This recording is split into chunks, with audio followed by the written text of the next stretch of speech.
Hi guys, నేను చేసిన బిర్యానీకి ఎక్స్ట్రా ఏ సూపు అవసరం లేకుండా ఓన్లీ మసాలాతోనే తినేయొచ్చు. నేను చెప్పినట్టుగా బిర్యానీ మీరు ట్రై చేసి చూడండి. అందులో ఉండే మసాలాతోనే మనం బిర్యానీ తినేయొచ్చు. చెప్పాను కదా ఎక్స్ట్రా ఏ సూపు అవసరం లేదనేసి. ఫస్ట్ అయితే 1 కేజీ చికెన్ తీసుకోండి. నేను తీసుకున్న చికెన్ ఎగ్జాక్ట్గా 1 కేజీ ఉంటుందా లేదా ఎక్కువ ఉంటుందా అనేది నేను చెప్పలేను, ఎందుకంటే నేను కొంచెం సైడ్కి తీసాను. అందుకే ఫస్ట్ అయితే మీకు నేను చెప్తున్నాను. 1 కేజీ చికెన్ తీసుకొని 2 టేబుల్ స్పూన్ పసుపు, 2 టేబుల్ స్పూన్ కారం, అలాగే 2 టేబుల్ స్పూన్ సాల్ట్ కూడా వేసుకోండి. నేనైతే అందరూ తినగలిగేలాగా స్పైసీనెస్కి తగినట్టుగానే చెప్పాను. మీరు ఇంకా ఎక్కువగా తినాలి అనుకుంటే కొంచెం ఎక్కువ వేసుకోండి, లేదా తక్కువ తింటామంటే తక్కువ వేసుకోండి. అలాగే 3 పచ్చిమిర్చీలు, కొత్తిమీర, పుదీనా, అల్లం వెల్లుల్లి పేస్ట్ కూడా 2 టేబుల్ స్పూన్ వేసుకోండి. దీనికంటే ముందు మీరు ఫ్రైడ్ ఆనియన్స్ అయితే ఫ్రై చేసుకోండి. ఫ్రైడ్ ఆనియన్స్ కొంచెం ఎక్కువ క్వాంటిటీలో ఫ్రై చేసుకోండి. దానివల్ల అయితే మసాలా ఎక్కువ వస్తుంది. అది మనకి మసాలాతోనే మనం బిర్యానీ రైస్లో కలుపుకొని తినేలా ఉంటుంది. మీకు మసాలా ఎక్కువ వద్దు, మాకు నార్మల్గానే కావాలి, మేము ఎక్స్ట్రా సూప్ చేసుకుంటాం అనుకుంటే ఆనియన్స్ అయితే తక్కువ. అలాగే పెరుగు కూడా ఒక 2-3 గంటలు వేసుకోండి. బిర్యానీ మసాలా ప్యాకెట్ అని దొరుకుతుంది, అది పేస్ట్లా ఉంటుంది. అది ఉంటే వేసుకోండి, లేదంటే స్కిప్ చేయొచ్చు.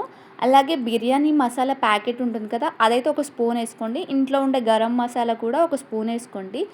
నేను మీకు చెప్పాను కదా ఫ్రైడ్ ఆనియన్స్ ఫ్రై చేసుకోండి అనేసి. మనం ఫ్రైడ్ ఆనియన్స్ ఫ్రై చేసుకున్నాక మిగిలిపోయిన ఆయిల్ని అయితే ఇక్కడ యాడ్ చేసుకోండి.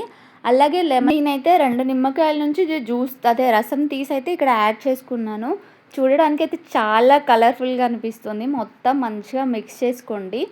ఆయిల్ కూడా కొంచెం ఎక్కువగానే వేసుకోండి. ఇంకా మనం ఎక్స్ట్రాగా అయితే ఇందులో యాడ్ చేయం కాబట్టి నేనైతే ఒక బౌల్ నిండా వచ్చింది నాకు ఫ్రైడ్ ఆనియన్స్ ఫ్రై చేశాక. అది మొత్తం అయితే ఇందులో యాడ్ చేసుకొని ఫ్రై చేసుకున్నాను. మళ్ళీ మనం దీన్ని స్టవ్ పైన పెట్టి ఉడికిస్తాం కదా, అప్పుడైతే తొందరగా మాడకుండా ఉంటుంది కొంచెం ఆయిల్ ఎక్కువగా వేసుకుంటే. ఇంకా ఇదైతే ఒక 1/2 అవర్ సేపు అలా రెస్ట్ ఇవ్వండి. ఇంకా ఇప్పుడైతే రైస్ దగ్గరికి వచ్చేద్దాం. రైస్ కూడా మంచి క్వాలిటీ తీసుకుంటే రైస్ మంచిగా పొడి పొడిగా అవుతుంది. నేనైతే 1 కేజీ రైస్ ప్యాకెట్ వేసుకున్నాను. అలాగే ఇంట్లో కొంచెం ఎక్స్ట్రా రైస్ ఉంటే అవి కూడా యాడ్ చేశాను. 2 కేజీస్ చికెన్ బిర్యానీ అని చెప్పాను, కానీ నేనైతే కొంచెం ఎక్కువ క్వాంటిటీలోనే చేశాను.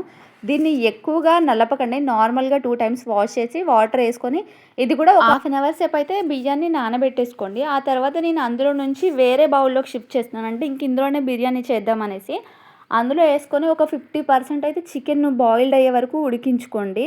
మా హస్బెండ్ అయితే నాకు బిర్యానీలోకి కొంచెం చార్లా కానీ గ్రేవీలా కానీ చేయమని చెప్పారు. నేను సైడ్కి ఒక 1/2 కేజీ చికెన్ అయితే పక్కకు పెట్టాను కదా, దాన్ని అయితే కొంచెం గ్రేవీలా కానీ చార్లా కానీ చేద్దామనేసి ఇలా చేస్తున్నాను. ఇప్పుడైతే రైస్ బాయిల్ చేసుకోవడానికైతే కొంచెం ఎక్కువ క్వాంటిటీలో వాటర్ తీసుకోండి.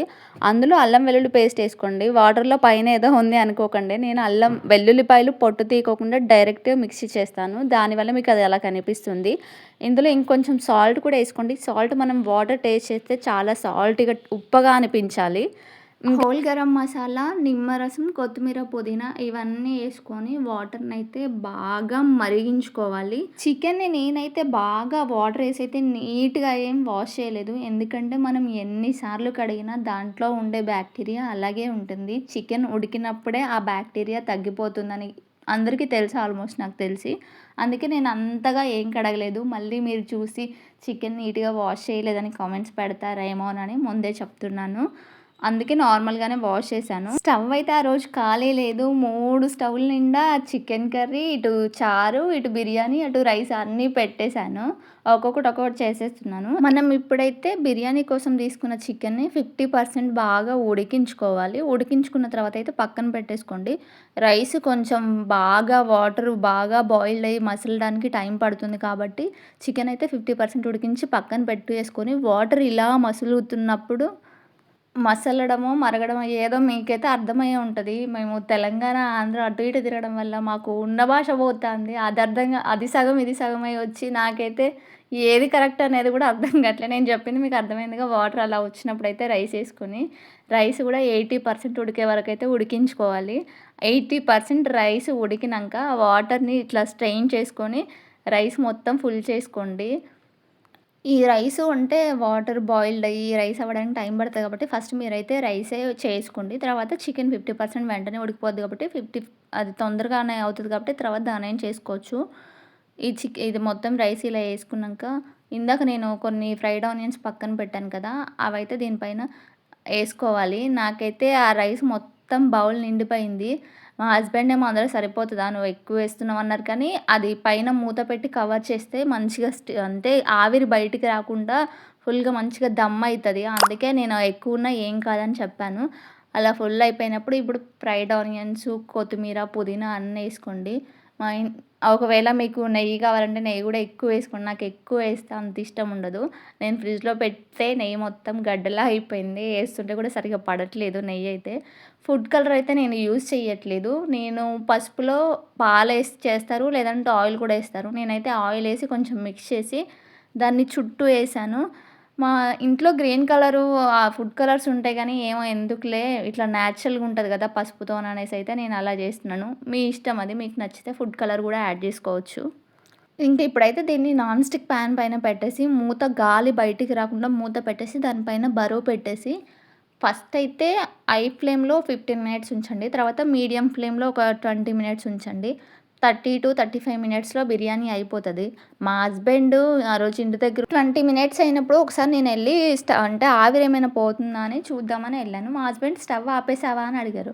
ఏమో మా హస్బెండ్‌కి ఏమన్నా తెలిసేమో మళ్ళీ మాడిపోతే తిడతారేమో అని నేను ఆపేసొచ్చాను. అంటే నేను ఎప్పుడు చేసినా సరే 15 మినిట్స్ కొంచెం హై ఫ్లేమ్‌లో పెట్టి తర్వాత లో ఫ్లేమ్‌లో పెట్టేసి అయితే ఒక 35-40 అట్లా పెట్టి బిర్యానీ చేస్తాను. కానీ మా హస్బెండ్ అనేసరికి అలా చేయాలేమోనని నేను అలా ఆపేసొచ్చాను. అందుకే ఇక్కడ చూడండి సరిగ్గా అది పైనది ఉడకలేదు. కింద మసాలా కూడా అంటే ఆల్మోస్ట్ అయింది. ఇంకో 10 మినిట్స్ ఉంచితే అయిపోయేది. మళ్ళీ మీ దగ్గర ఎందుకు నేను అబద్ధం చెప్పడం అనేసి అయితే జరిగింది చెప్తున్నాను. మీరైతే 35-40 మినిట్స్ 30-35 మినిట్స్ అయితే ఎగ్జాక్ట్‌గా సరిపోతది. మా హస్బెండ్ చేయడం వల్ల అలా మిస్టేక్ వల్ల కొంచెం కిందది మంచిగా అవ్వలేదు. తర్వాత మళ్ళీ ఇంకో 10 మినిట్స్ ఉంచాను. తర్వాత మా హస్బెండ్‌కి పెడతాను. అప్పుడు చూడండి ఇంకా బాగా అయితది. మీరు మాత్రం 30-35 మినిట్స్ కుక్ చేసుకోండి. మంచిగా రెడీ అయిపోతది. మీకు గనక ఈ బిర్యానీ రెసిపీ నచ్చితే లైక్ చేసి share and subscribe. Thank you for watching guys. Bye.